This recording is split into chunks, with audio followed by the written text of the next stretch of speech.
Hey Dad, this is a sort of a video birthday card from me and the rest of us to you. Happy birthday to you. Happy birthday to you. Happy birthday to you. Happy birthday to you. That note. That high? Happy birthday to you. Happy birthday to you. Happy birthday to you. Happy birthday to you. Happy birthday to you. Happy birthday to you. Recently, a couple of years ago, I decided that it'd be nice for him to get out and go to an event where he would actually compete, because he had stopped competing. He had been elected chairman of race walking, and he was working with the national committee and the open athletes, and he really had stopped competing on his own. So I told him for his birthday I would give him a trip to Bermuda, and he could compete in either a 10K or a marathon, whichever one he got himself ready for. And I kept reminding him for about 6 months until January came, so he'd get himself ready for this. What I didn't tell him is that one of his very good friends, Jack Boitana, who's sort of his nemesis, and when Jack and Sal are both in a race, either one of them can win it, that Jack was going to be there. So I'm pushing him because I don't want him to go to this nice birthday present and have him lose the race to Jack Boitano. So I keep going, Sal, did you work out? We're going to work out? You're going to do the 10K? You're going to do the half marathon? What are you going to do? You're going to do the marathon? And as the time got closer and closer, he decided he'd do the half marathon because he wasn't quite ready for the marathon. And we took off on the plane and we landed, and that evening Jack Boitano and Linda showed up in our room and surprised him for his birthday, and he was all excited and happy, and that was great. But then he started worrying, and I could see he was really concerned and worried because Jack might beat him at this race. And then I started to worry because I didn't want this nice vacation to turn into a bad experience. And the race morning came, and they both took off, and neither one of us had any idea, the four of us really, who was going to win this event. And it was a beautiful sunny morning, and then the storm came up, and there was a horrible rain. It rained so hard that Linda and I were sitting in a restaurant while they were out in this marathon, and the rain was coming horizontally across the windows. It was so bad. So about 2 hours out, we go out to see where he is, and they're starting to come in, and I'm thinking, Jack is, for the whole week, he's really been up, and Sal's sort of right in there. We kind of expected Jack to come around the corner first. Well, we're looking up, and here comes Salvatore, and he just was doing terrific. I mean, he was really unbelievable. It was a nice event. He had a good feel about it. And Jack did okay. He had a slow, hard day, but he made it. He finished the race about a half hour, 20 minutes behind Sal, and it was a fun experience. So it turned out okay? Turned out okay. Gave Sal lots of comfort and lots of warmth, and it was a fun weekend. We interrupt this greeting for a special report. We're reporting here from Brookville, Maryland, with reports on a winter storm which may be the storm of the century. At this point, it has been snowing for approximately 12 to 15 hours, and in Brookville at 1 p.m. we have achieved snow depth of approximately 11.5 inches. Experts are comparing this to the Knickerbocker storm of 1922. Now back to the regularly scheduled greeting. Birthday to you. Happy birthday to you. Happy birthday, dear Grandpa. Happy birthday to you. Happy birthday to you. Happy birthday to you. Birthday to you, Daddy. Happy birthday to you, Daddy. Happy birthday to you. Happy birthday to you. I do remember one race that he took me to on a weekend, and it was a summer race. He made me run through the summers, and of course when the season started I was always in great shape compared to everybody else because they just played and enjoyed themselves, and I did that too, but I also had to run. And he took me to a race, a roadrunner race on the weekend. Of course, roadrunners are very competitive. There's a wide range of age and skills, and back then that was really the only outlet for serious runners, was to do roadrunners. And we went to a handicap race out in Virginia at a lake, I'm not quite sure, maybe Lake Burke. And he had to guess what to handicap me at. You know, this is the race where you estimate your time and then they start you at staggering intervals, so that the idea is that everybody finishes at the same time. And it was a 6-mile race, maybe a 10K or 6 mile. And I had never really seriously run a 6-mile race very well. And in fact, I had never run it less than about 58, 57 minutes, which really was not quite what you would call swift. So he estimated that I could do better, and he handicapped me at 54 minutes. So I got a good head start on everybody when you own these handicap races. And of course I'm standing out there in front of all these lean 30-year-olds, and I was probably about 12 or 13. And I got to start out ahead of everybody. Well, if that's not a psychological edge, I don't know what is. So I'm out in front, and I'm thinking to myself, nobody's passing me. I think I'm still out in front, and I passed a few people who had started ahead of me. And I'll tell you, the adrenaline rush I got out of that, I could never repeat that. I ended up finishing the race in 47 minutes, and I won the race, ahead of hundreds of people. Well, Dad got a wrath of hell from Norm. And Norm was kind of an ugly, wart-faced kind of little guy, runty, sort of grunty. He was a race director, a real strict kind of serious race director. And Dad, I guess, you know, he was a friend. But when Norm gave him a wrath of hell he thought I cheated. He thought Dad cheated and I cheated. Dad stood up for me. He stood up for me and he said, look, you know, I estimated the best that I thought she could do, and she did better, and I think she deserves to win this because she really put her best into it. So, I mean, I thought that was kind of cute. I enjoyed that. It was one of my greatest feelings and moments in the times that we went through. These little games, we had Family Olympics, and we did things like Dizzy Izzy. We did three-legged race or five-legged race. And Sal and I were doing this together. We're running down the beach, and we're competing against another team. And Sal kept putting his hand right here, just right underneath my breast. And I kept pushing his hand down and trying to hold him like this, and then I was trying to run at the same time, and his arm just kept going up, and I don't think he could really tell the difference with anything where he was touching. So that's a very memorable moment. I was kind of embarrassed because I didn't, you know, it was the second time that I had been with the family, and so that. We interrupt this greeting for a special report. Correspondent Mark Corrallo here with an update on the 65 storm for the Washington metropolitan area. It is now 4 p.m. on Sunday, January 7, 1996, and we're in Brookville, Maryland, where we're keeping track of the storm's progress.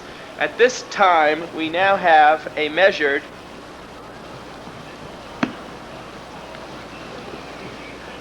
14½ inches on the deck in Brookville, Maryland.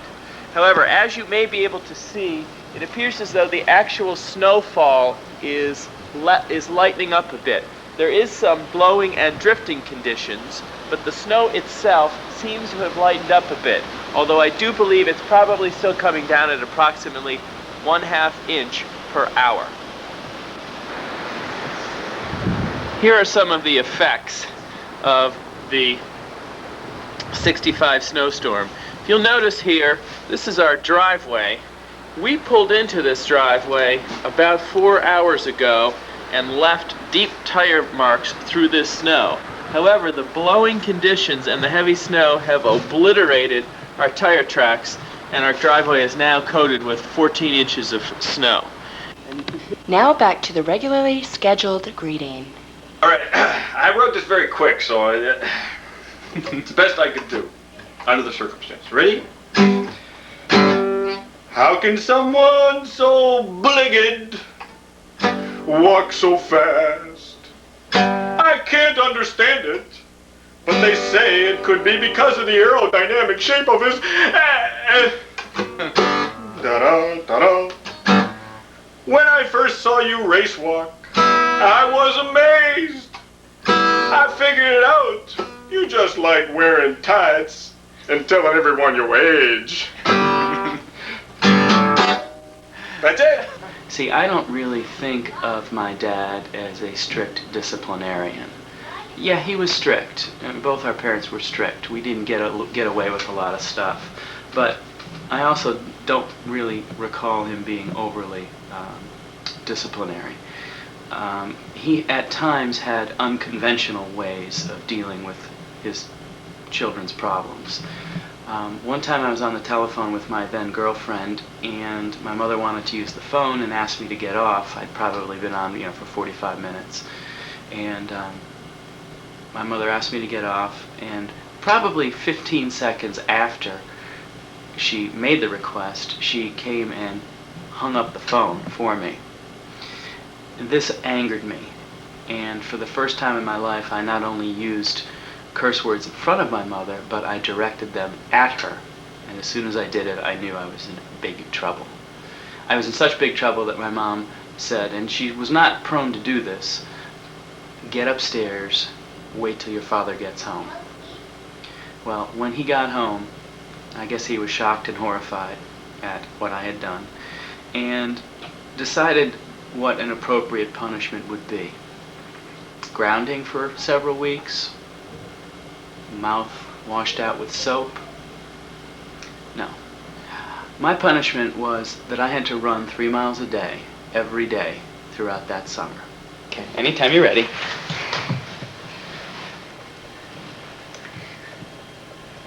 Go ahead. Happy birthday to you. Happy birthday to you. Happy birthday, dear Grandpa. Happy birthday to you. One more time. Happy birthday to you. Happy birthday to you.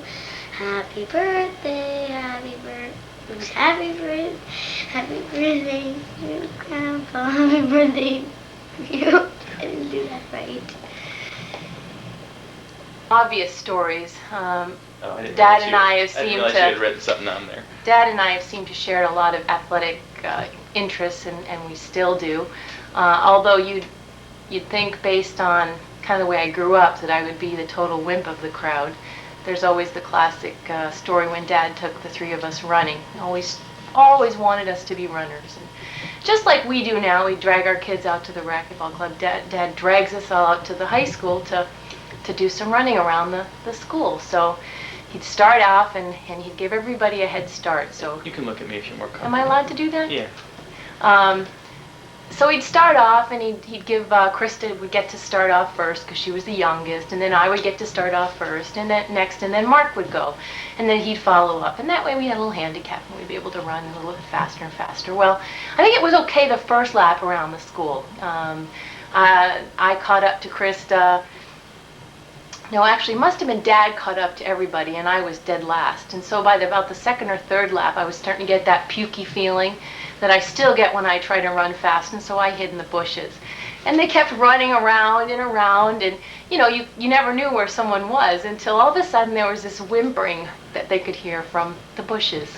And there was little Ness crying in the bushes, and I take a lot of guff for that, but it's just funny that I've been the one who's turned out to, really have a big interest in sports. And I guess, Dad, the memories that I have and about your interest in my sports, you were always there at swim meets, which were probably the least enjoyable spectator event to watch.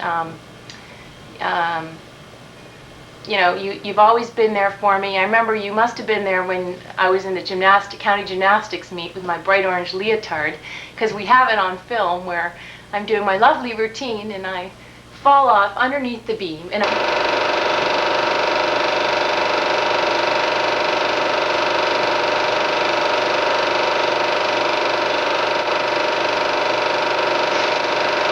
you were there for all the important events, and I must have been just as entertaining as I felt happy to have you there. So we interrupt this greeting for a special report.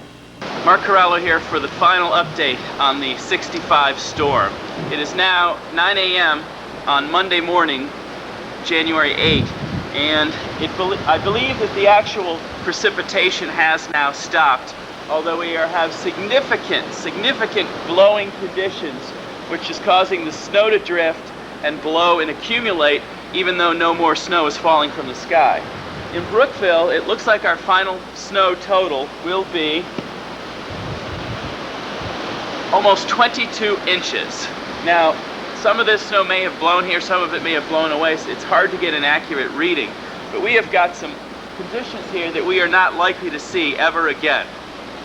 So with the final report on Blizzard 65, this is Mark Corrallo reporting, saying once more, happy birthday. Now back to the regularly scheduled greeting. My father's a pretty big sports fan. He follows the Orioles, follows the Redskins, follows the Terrapins. But there's one team that he follows that's perhaps a little more important to him than any other team, and that is, of course, the Buffalo Bills. Now, my dad moved from Buffalo almost 20 years ago, but the Bills have never left him. There's something about that team that gets inside him that makes him an irrational human being. For example. Boy, that's loud. That's great tapping. Oh, jeez.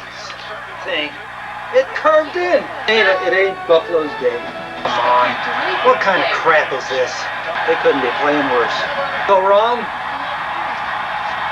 They just blew everything.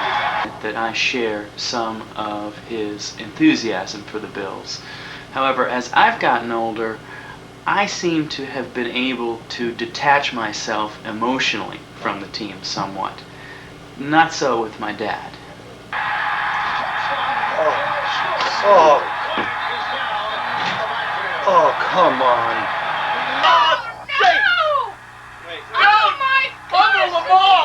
You could see it was going I'm going to screw up. I had a chance to get that. I can screw up. I'm not getting a red next time. Oh, jeez. No! Come on, Russian, get him. Vanessa. Yeah. Look at this. It's not that. Get over! Look at that son of a gun. It did it again. Too bad. Did you see the last play? Big mouth. The story that I'd like to share with you about my dad does have to do with the Bills. And if you know anything about pro football, then you know that the Bills were a pretty lousy franchise for about 20 years, up through the late 80s. They very rarely made the playoffs, and whenever they did, they were knocked out early. So it was a very big deal when in 1990 the Bills went to the Super Bowl for the first time.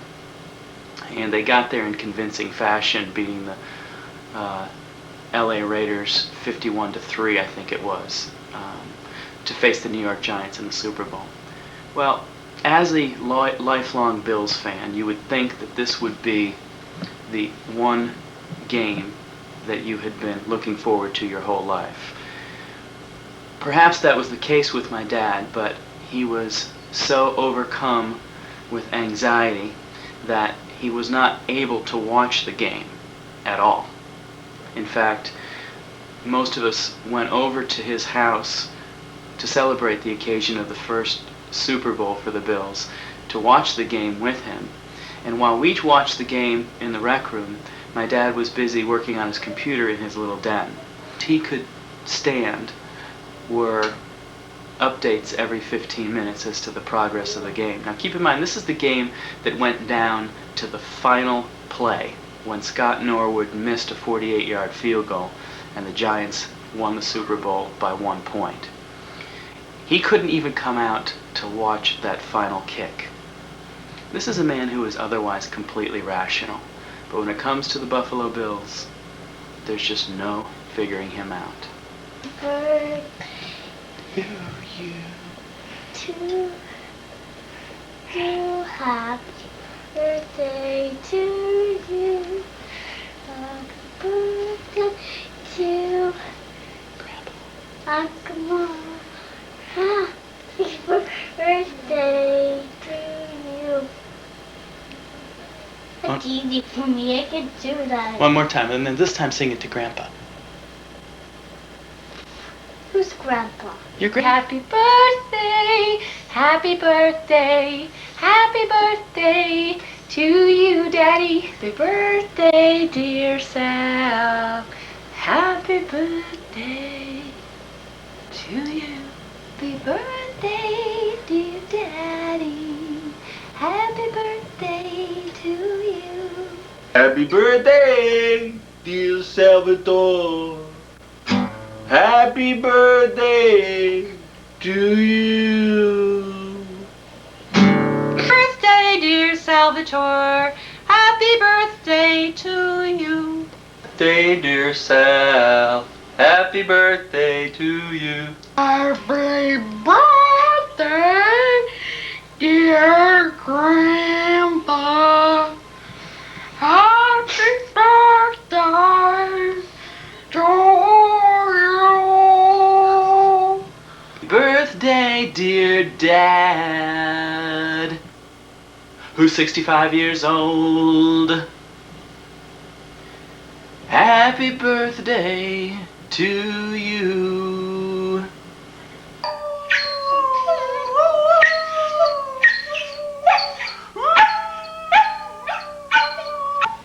Well, that's it. Happy birthday, Dad. I hope you like this little video birthday card. I know 65 is a big birthday, and I know you have some mixed feelings about it.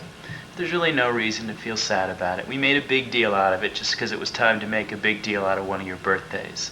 But now's the time in which you can really, really have some fun. You've been a hard, loyal government worker for a long time. You've paid your dues. Now it's time to enjoy yourself. You've got a little extra time. You've got the opportunity to start a second career doing absolutely anything you want without really having to worry about whether it makes any money. Not as though that's been a big concern for you in the past. Anyways, happy birthday. Thanks for being our dad. And we look forward to sharing many, many, many more happy occasions with you. See you later.